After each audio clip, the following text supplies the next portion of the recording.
Inseguimento vecchio stile ieri sera tra le ore 22 e le 23 in centro storico a Chioggia.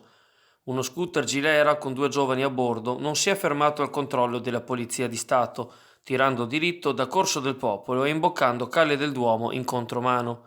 Gli agenti del commissariato hanno inseguito il mezzo a due ruote fino al canale Perottolo, nel tentativo di raggiungerlo, dove una volante ha perso il controllo della strada e urtato i cubi in cemento che delimitano la carreggiata dal canale, demolendo la base di un lampione.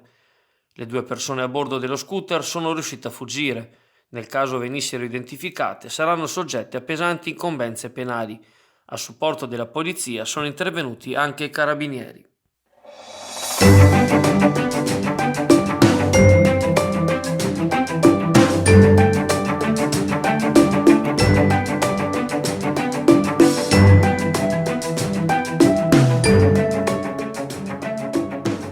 Sono 239 dall'inizio del contagio i chiogiotti riscontrati positivi al coronavirus, dopo analisi eseguite a mezzo di tampone. Il numero comprende anche coloro che si sono negativizzati e quindi guariti, sono 102, oltre purtroppo a 28 persone decedute. In un video pubblicato stamane dalla pagina Facebook del comune di Chioggia, il sindaco Alessandro Ferro ha denunciato il caso di una persona positiva che continua a muoversi di casa, nonostante l'isolamento assoluto a cui sarebbe tenuta. Lo stesso primo cittadino ha attivato i controlli e le sanzioni specifiche. Nel frattempo le mascherine giunte dalla città metropolitana sono state consegnate stamane nella parte nord di Viale Mediterraneo, mentre oggi pomeriggio e domani verranno completate le strade laterali come via Bembo, via Barbarigo e via Venier. Intanto, al centro prelievi Clodia Medica, in via Santo Spirito 28 Sottomarina, è stata attivata la possibilità di eseguire test sierologici che permettono di individuare la presenza di anticorpi sviluppati verso il Covid-19. Un normale prelievo di sangue consente di verificare l'eventuale contatto già avvenuto nel recente passato con il virus, la sua risposta immunitaria e la presenza di anticorpi IgG e IgM. L'esame costa 60 euro e la risposta si può ottenere entro 3 giorni lavorativi. Il professor Giorgio Palù, virologo dell'Università di Padova, stima nel 97-98% il grado di affidabilità di questi test, che non sostituiscono affatto il tampone, avendo funzioni differenti. Per prenotarne uno si può telefonare al numero 041 55 44 341 o inviare un messaggio via WhatsApp al numero 377 70 86 830 oppure via mail all'indirizzo info@clodiamedica.com. Da oggi alle ore 15 entra anche in vigore la nuova ordinanza del presidente della giunta regionale Luca Zaia, che apre la vendita del cibo per asporto in modalità take away, senza consumazione all'interno dell'esercizio. Il provvedimento aiuta soprattutto pizzerie, gelaterie e pasticcerie. Naturalmente rimangono necessari la mascherina e i guanti, oltre alla distanza di 1 metro tra chi compra e chi vende e tra i clienti.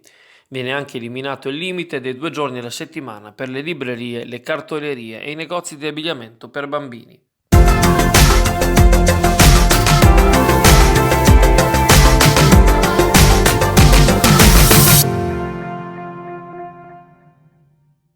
Lo studio dell'ingegner Giovanni Francalanza di Pisa, che lo scorso ottobre era stato incaricato dal comune di Chioggia per fornire i dati del rischio relativo al transito delle navi gasiere destinate al deposito di GPL in Val d'Ario, ha consegnato all'ente il rapporto finale per il bacino lagunare.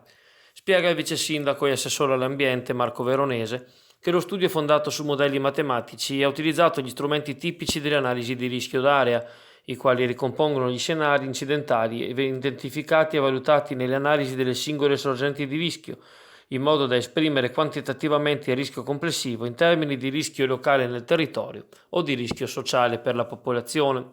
L'analisi commissionata dall'amministrazione comunale vuole essere uno strumento utile nella valutazione del piano di emergenza che dovrà predisporre la prefettura e potrà essere utile alla Capitaneria di Porto, la quale ha la competenza per la sicurezza della navigazione.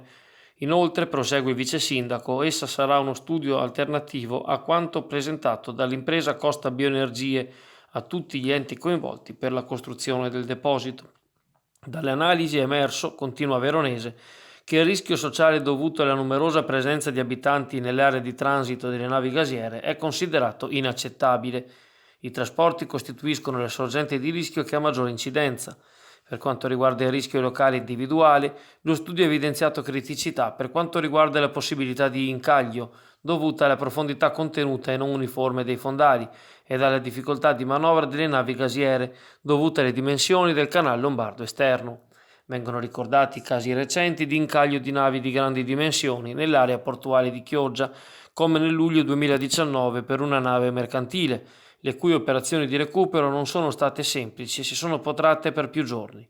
Il documento sarà inserito nel piano comunale di protezione civile e trasmesso al Comitato Tecnico Regionale, alla Prefettura di Venezia, alle autorità di sistema portuale e alla Capitaneria di Porto.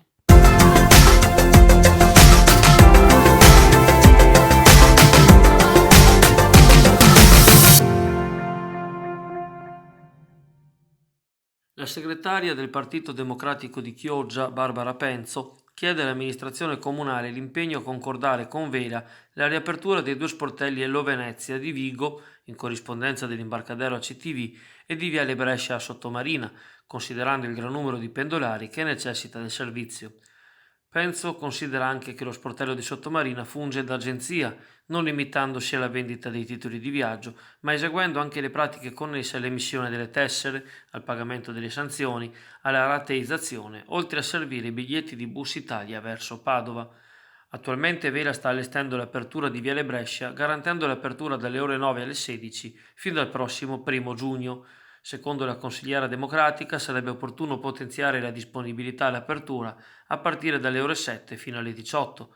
Per quanto riguarda Vigo, Barbara Penzo invita a valutare anche il fatto che Pellestrina è meta abituale di cicloturismo, una delle discipline che beneficeranno della riapertura delle attività.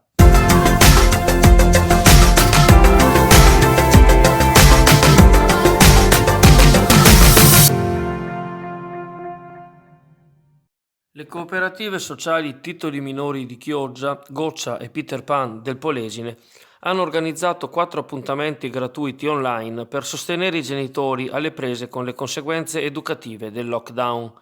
Il webinar Una rete per i minori, che prenderà il via lunedì 27 aprile per concludersi l'8 maggio, si rivolge anche agli insegnanti. I dialoghi sono condotti da pedagogisti e psicologi delle 3 strutture, che forniranno strumenti e supporto concreto nella cura dei bambini durante l'emergenza. Il via lunedì alle ore 14:30, quando in tema di vicinanza o distanza tra le relazioni interverranno la psicologa Martina Boscolo, presidente di Goccia, e l'educatrice Silvia Pavanati. L'incontro virtuale sarà moderato da Massimo Mantoan, presidente veneziano di Feder Solidarietà. Gli ulteriori appuntamenti digitali avranno luogo rispettivamente mercoledì 29 aprile, lunedì 4 maggio e appunto venerdì 8. L'iscrizione si chiude un'ora prima di ogni seduta ed è gratuita attraverso il link bit.ly/webinar_rete minori.